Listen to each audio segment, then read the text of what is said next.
Well, hello there. Thank you for joining me. I wanted to give you just a quick note about Iran.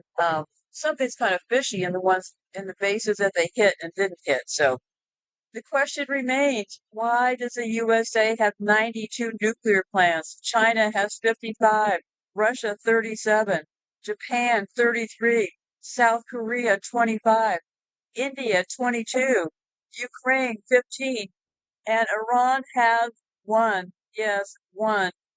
They have one that functions. So here's the deal. I'm going to give you just a rundown, and then I'll leave you all the show notes down below so that in the future you'll be able to track this on your own. They've been going at this for years. You remember John McCain? Bomb, bomb, bomb, bomb, bomb, Iran. Yeah, that was like 19 years ago. They've been talking about nuking Iran for that long, or that Iran has these missiles. So let's get this straight. Okay, the U.S. said that it hit the following places. Fordow, which is an underground uranium enrichment facility near Guam, targeted with bunker buster bombs and reportedly completely obliterated. Another site called Nance, Natanz, Iran's main uranium centrifuge enrichment plant, sustained significant damage. Ishfatan, ISFAHAM, uranium conversion and support facility damaged by the strikes. These sites are all related to uranium enrichment, okay? The enrichment part, which is critical for producing weapon grade uranium. But all of these facilities can produce plutonium. So what the difference is these are enrichment places, right? Well, they just need that plutonium out of any of these plants to be able to create the dirty electricity.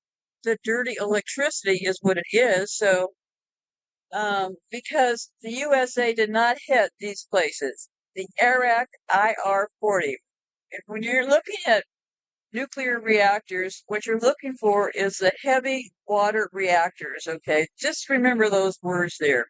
And that is a research reactor formerly capable of producing plutonium for weapons. It has been disabled and redesigned, not targeted. Okay, so they left this Arak one. That's a possible place they could have hit, right? It's supposedly been disabled. But if they're really worried, you think they'd hit that one, right? And the other one, the one that they really should have hit if they were serious, would have been the Bushehr, Bushehr Nuclear Power Plant. And that one is a light water reactor providing civilian electricity.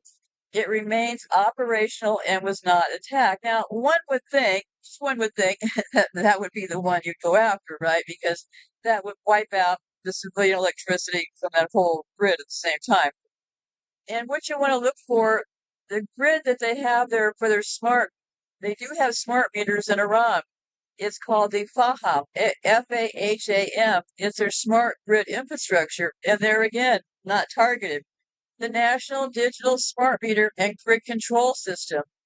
This critical infrastructure was not targeted or damaged. So the U.S. strikes focus exclusively on Iran's uranium enrichment programs and related facilities, while deliberately avoiding power generating reactors and the smart grid infrastructure. The facility with historic plutonium production potential, which is the Arak one, the Arak IR-40, was left untouched. And, they don't know if it's really working or not, so why wouldn't they just take it out? As was the critical energy control infrastructure that could be used for covert population management. Yes, because this is about a silent war, right? So, the U.S. said it hit Fordow, an underground uranium enrichment facility near Guam, and they did that with this bomb that they're talking about, this huge bomb that nobody's ever seen before. It's so powerful, biggest bomb around. Bomb, bomb, bomb, bomb, bomb around. So yeah, and they did hit Natanz, which is a rate. Yeah, these are all just enrichment plants, okay?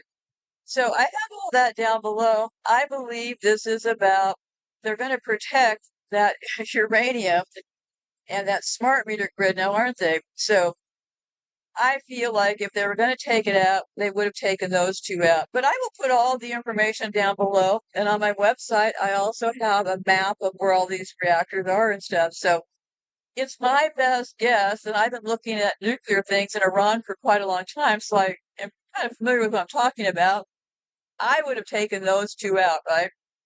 But they took the enrichment ones out, not the ones that you really could get the stuff out. Because you have to get the uranium first, then you take it through the enrichment. So they they could have targeted better, but I believe this is about divide and conquer, right? Now Trump's all the Republicans are saying, "Oh, we voted for you because you said no more wars," and everybody's saying, "We hate you because you voted for him." See, the dissension between people is great. And remember, people voted for whoever they voted for. That doesn't mean they have to have the hate machine turned on them, does it? So, but that is how exactly it will play out between all of these left and right so-called independents.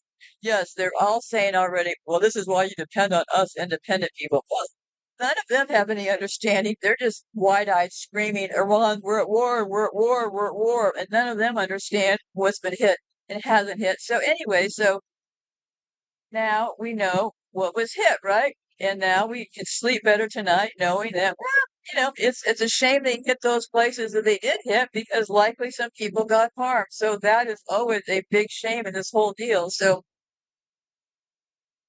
I think it's a strategy to get everybody's head spinning all backwards. Is what I think it is. But I'll have all the information down below so you can make a informed decision for yourself. So goodbye for now. Be safe out there.